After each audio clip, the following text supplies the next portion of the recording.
الحمد لله الذي وحده والصلاة والسلام على من لا نبي بعده. أما بعد فأعوذ بالله من الشيطان الرجيم. بسم الله الرحمن الرحيم. سبحان الذي أسرى بعبده ليلا من المسجد الحرام إلى المسجد الأقصى الذي باركنا حوله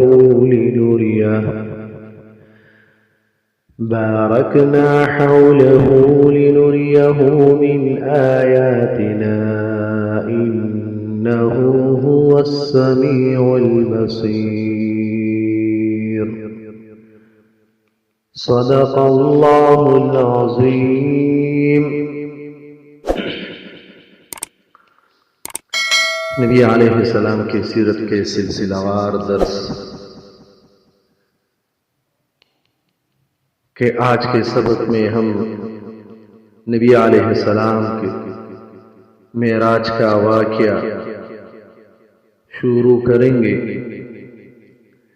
اور یہ تقریباً 15 درس اسی معراج کے واقعہ میں ہوں گے انشاءاللہ. طائف سے واپسی کے بعد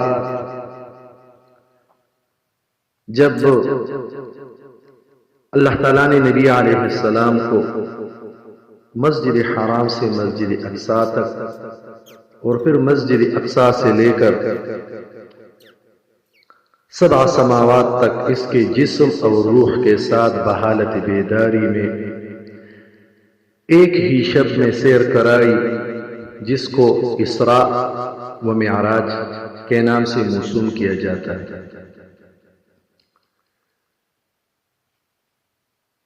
علماء سیر کا اس میں اختلاف ہے کہ کس سال آپ صلی اللہ علیہ وسلم کو معراج ہوئی.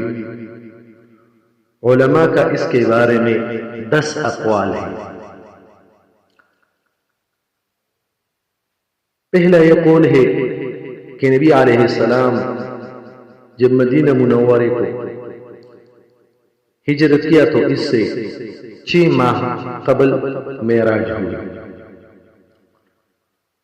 اور دوسرا قول ہے جب نبی علیہ السلام ہجرت سے تقریباً 8 مہینے پہلے معراج ہوئی.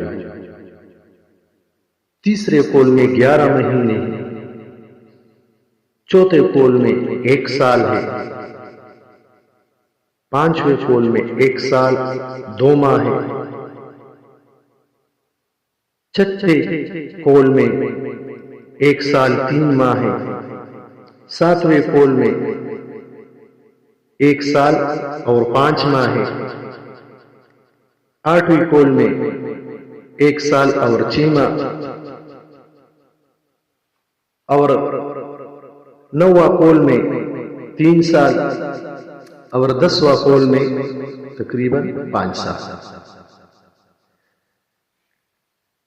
علماء سیر کا اس میں اختلاف ہے. جب نبی علیہ السلام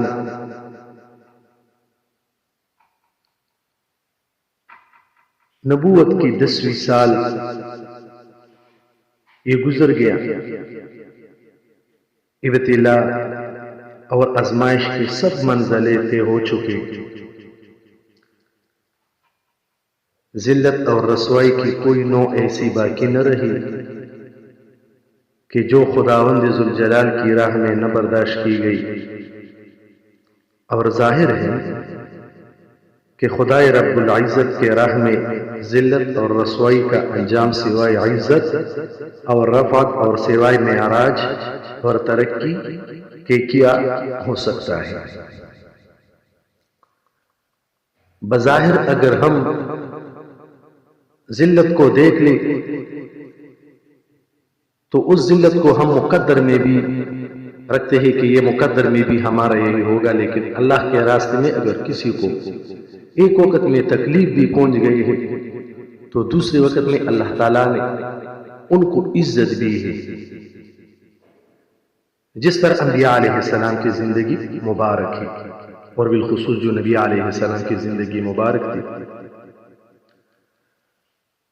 چنانچہ شیب ابی طالب اور سفر طائف سے ذلت انتہا کو پہنچ گئی تو خداوند ذوالجلال نے اسراء و معراج کی عزت سے سرفراز فرمایا، اور آپ صلی اللہ علیہ وسلم کو اس قدر اونچا کیا کہ افضل الملائکۃ المقربین یعنی جبریل علیہ السلام بھی پیچھے اور نیچے رہ گئے، اور ایسے مقام تک سیر کرائی کہ جو کائنات کا منتہا ہے، یعنی عرش عظیم تک، جس کے بعد اب کوئی اور مقام نہیں۔ لہذا اسی وجہ سے بعض عارفین کا قول ہے کہ عرش تک سیر کرانے میں ختم نبوت کی طرف اشارہ ہے، کیونکہ تمام کائنات عرش پر ختم ہو جاتی ہے۔ کتاب و سنت سے عرش کے بعد کسی مخلوق کا وجود ثابت نہیں۔ اسی طرح نبوت و رسالت کے تمام کمالات آپ صلی اللہ علیہ وسلم پر ختم ہو۔ اب اصطلاح علماء میں مسجد حرام سے مسجد اقصی تک سیر کو اسراء کہتے ہیں، اور مسجد اقصی سے سدرۃ المنتہا تک اس سیر کو معراج کہتے ہیں۔ اور بسا اوقات اول سے آخر تک پوری سیر کو اسراء اور معراج کے لفظ سے تعبیر کرتے ہیں، اور اسراء کہتے ہیں رات کے وقت سفر کو۔ رات کے وقت سفر کرنے کو اسی وجہ سے نبی علیہ السلام کو رات کی رات مکہ سے لے کر مسجد اقصی تک لے گئے، اس کو اسراء کہتے ہیں۔ اور معراج سیڑھی کو کہتے ہیں، اور معراج کو معراج اس لیے کہتی ہے کہ معراج کے معنی سیڑھی کی ہے، اور مسجد اقصی سے برآمد ہونے کے بعد حضور نبی کریم صلی اللہ علیہ وسلم کے لیے جنت سے ایک سیڑھی لا گئی، جس کے ذریعے حضور اکرم صلی اللہ علیہ وسلم آسمان پر چڑھے، جیسے کہ ابو سعید الخدری رضی اللہ تعالی عنہ کے حدیث میں اس سیڑھی کا ذکر بھی آیا ہے۔ حضور نبی کریم صلی اللہ علیہ وسلم کو یہ واقعہ اس طرح پیش آئی کہ ایک شب نبی کریم صلی اللہ علیہ وسلم حضرت ام ہانی رضی اللہ تعالی عنہ کے مقام میں بستر استراحت پر آرام فرما رہے تھے، اور جس دن یعنی جس شب نبی علیہ السلام مکہ سے مسجد اقصی تک جانے اور جبریل علیہ السلام کا آنا تھا، تو اس دن عصر کے وقت شبنم بھی، اور جب اللہ کی طرف سے جبریل علیہ السلام کو یہ حکم ہو گیا کہ آج رات اپنے پیغمبر کو معراج پر لانا ہے، تو اللہ تعالیٰ کی طرف سے حکم ہو گیا کہ جاؤ اور جنت میں ایک اعلیٰ براق کو دے کر اپنے ساتھ لے جاؤ۔ تو جبریل علیہ السلام فرماتے ہیں کہ میں براق دیکھنے کے لیے گئے تو میں نے دیکھ لیا کہ ایک براق ہے اور وہ رو رہے ہیں، تو میں ان کے پاس جانے لگا اور ان سے پوچھ لیا کہ آپ کیوں رو رہے ہیں؟ تو اس نے کہا کہ میں نے سنا ہے کہ اللہ تعالیٰ ایک پیغمبر پیدا فرمائے گا، اور وہ زمین سے لے کر آسمانوں پہ آئے گا اور ایک براق ادھر ہمارے سے منتخب ہو کر ان کے لیے لے جائے گا. تو اسی وقت سے میں یہ رو رہا ہوں کہ کتنا خوش قسمت ہوگا وہ براق کہ وہ آخر الزمان حضرت محمد صلی اللہ علیہ وسلم کے لیے منتخب ہوگا. تو جبریل علیہ السلام فرماتے جب میں نے ان کا یہ رونا دیکھ لیا تو میں نے ان کو بتایا کہ میں آپ کو ہی لے جا رہا ہوں، کیونکہ میں نے جب اس کا رونا دیکھ لیا تو دل میں آیا کہ اسی کو لے جاؤ. تو اپنے ساتھ وہ لا گئے. اور جب نبی علیہ السلام اور اس کے ساتھ ساتھ تمام فرشتوں یہ اعلان کر دیا کہ حضور اکرم صلی اللہ علیہ وسلم آسمانوں پر لایا جاتا ہے، تمام جنت کے جتنے بھی بالا خانے یعنی تمام جنتیں اس کو خوبصورت بنا. جنت تو پہلے سے خوبصورت تھی لیکن اس کو یعنی ان لوگوں کو ایک اعلان ہو گئی کہ آپ بھی ان کے دیدار کر سکتے ہیں، یعنی ان کو پہلے سے ایک خوشخبری اللہ کی طرف سے ان کو مل گئی. جب ان کو یہ خوشخبری مل گئی وہ فرشتے بھی بہت خوش ہوئے کہ ہم بھی یعنی نبی علیہ السلام کے دیدار کریں گے. تو نبی علیہ السلام ام ہانی کے مکان میں بستر راحت پر آرام فرما رہے تھے کہ نیم خوابی کی حالت میں یکایک چھت پٹی اور چھت سے جبریل امین علیہ السلام اور ان کے ساتھ اور بھی فرشتے تھے وہ آپ کے ہمراہ آ گئے. آپ صلی اللہ علیہ وسلم کو جگایا، مسجد حرام کی طرف لے گئے. وہاں جا کر خطین میں آپ صلی اللہ علیہ وسلم لیٹ گئے اور سو گئے.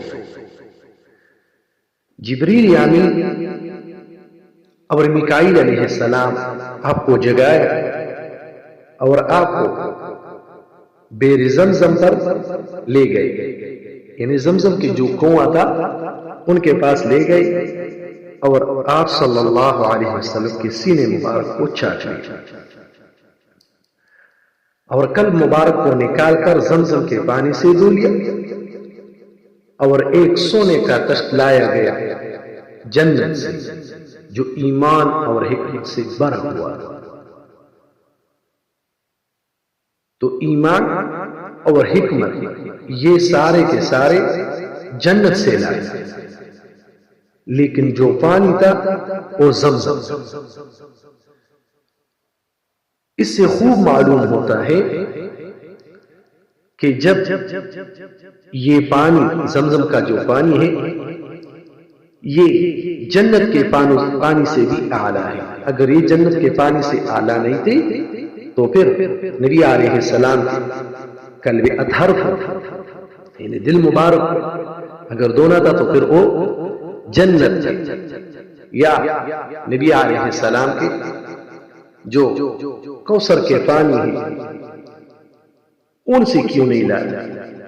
تو یہ اس کے طرف اشارہ ہے اور ان کی برکت اور فضیلت کی طرف اشارہ ہے کہ زمزم کا پانی یہ سب سے افضل ہے. اور اس ایمان اور حکمت کو آپ صلی اللہ علیہ وسلم کے دل میں بھر کر سینے کو ٹیک کر دیا، یعنی یہ آپریشن ہو گئے. اور حضور اکرم صلی اللہ علیہ وسلم کی زندگی مبارک میں تقریباً نبی علیہ السلام کی 3 مرتبہ سینہ چاٹا اور نبی علیہ السلام کے سینے میں ٹانکے لگا کر مطلب یہ بھی ایک آپریشن تھا جو کر دیا. اور اس کے ساتھ ساتھ دونوں شانوں کے درمیان مہر نبوت لگا دی. تو اس سے پہلے بھی ہم کہہ چکے ہیں کہ مہر نبوت تو پیدائش کو جو واقعہ تھا جو ایک راہب نے دیکھ لیا اور مہر نبوت کو دیکھ لیا تو وہ بے ہوش ہو گیا، اور یہودی اور عیسائی کو بتایا کہ آپ کے خاندان یعنی یعقوب علیہ السلام اور اسحاق علیہ السلام کے خاندان سے یہ نبوت ختم ہو گئی، اور یہ جو نبوت ہے اس کا اختتام حضرت اسماعیل علیہ السلام کے خاندان ہی میں ہو گیا۔ تو اسی وقت وہ بے ہوش ہو گئے۔ تو اب اس میں ہے کہ مہر نبوت اب لگائی ہے، تو اس میں تدبیق ہے۔ تدبیق اس طرح ہے کہ نبی علیہ السلام کی پیدائش کے ساتھ بھی نبی علیہ السلام کا جو مہر نبوت تھا وہ بھی منفرد تھا، اور بعد میں جب نبی علیہ السلام بنو سعد کے قبیلے میں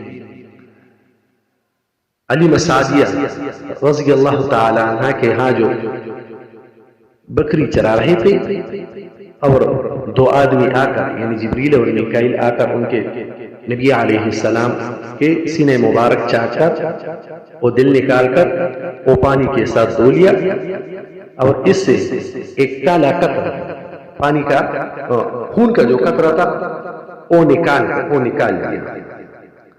تو وہاں بھی آتے ہیں کہ مہر نبوت لگا گئی، یہاں بھی آ گئے کہ مہر نبوت لگا گئی، اور اس سے پہلے واقعہ کی طرف اشارہ بھی ہوا کہ اس میں بھی مہر نبوت پہلے سے موجود تھا۔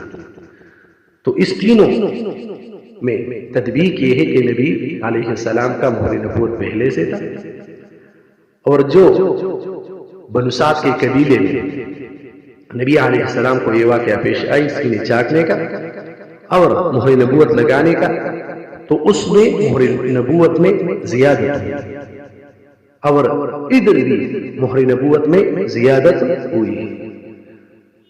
جو حضور اکرم صلی اللہ علیہ وسلم کے خاتم النبیین ہونے کی حسی اور ظاہری علامت ہے، اور اس کے بعد براق لایا گیا، اور براق کے جانور کا نام ہے جو خچر سے کچھ چھوٹا اور گدے سے کچھ بڑا، سفید رنگ کا، برق رفتار کا ہوتا ہے، اسی وجہ اس کو براق کہتے ہیں۔ برق رفتار، تیز رفتار، جہاں اس کی نظر لگ گئی وہاں تک یہ پہنچ جاتا ہے، جس کا ایک قدم منتہائی بصر پر پڑتا ہے۔ جب نبی علیہ السلام اس پر سوار ہوتے تو اس نے شوخی کرنے لگے۔ جب شوخی کرنے لگے تو جبریل امین علیہ السلام نے ان کو بتایا، اے براق، یہ کیسی شوخی ہوئی؟ آخر تیرے پشت پر آج حضور اکرم صلی اللہ علیہ وسلم سے زیادہ کوئی اللہ کا مقرب اور محترم بندہ سوار نہیں ہوا ہے۔ براق شرم کی وجہ سے پسینہ پسینہ ہو گئے۔ اسی طرح یہ تو ایک جھانجھا، اگر ہم تمام انسانیت حضور اکرم صلی اللہ علیہ وسلم اور تمام مسلمان حضور اکرم صلی اللہ علیہ وسلم کے ایک سنت اگر وہ ہم سے رہ گئے تو اس پر ہم کچھ پرواہ بھی نہیں ہوتے کہ یہ ہم سے کیوں رہ گئے۔ یہ ایک جانور تھا، لیکن پھر اس کو جبریل علیہ السلام نے جو باتیں کی اس سے وہ پسینہ پسینہ ہو گیا اور کانپنے لگا۔ اور اسی طرح جب نبی علیہ السلام کے دل مبارک کو دھوتے تھے تو نبی علیہ السلام کا دل مبارک 3 مرتبہ دھویا گیا۔ جب نبی علیہ السلام کا دل 3 مرتبہ دھویا گیا تو اس سے یہ معلوم ہوا کہ ہم مسلمان جب وضو بناتے ہیں، وضو کر لیتے ہیں تو ہم بھی اندام 3 مرتبہ دھوتے ہیں، جو نبی علیہ السلام کے قلب اطہر دھونے کے ساتھ مشابہت رکھتے ہیں۔ اور جبریل علیہ السلام اور میکائیل علیہ السلام آپ صلی اللہ علیہ وسلم کے ہم رکاب تھے، اور اسی شان کے ساتھ حضور اکرم صلی اللہ علیہ وسلم یہ مکہ مکرمہ سے روانہ ہو گئے۔ یہ نبی علیہ السلام کے سیرت کے کچھ حصہ اور بالخصوص واقعہ معراج ہے۔ انشاءاللہ آگے بھی جو معراج کا یہ تو پہلا حصہ تھا، باقی اس سے انشاءاللہ بھی آگے بیان ہوں گے.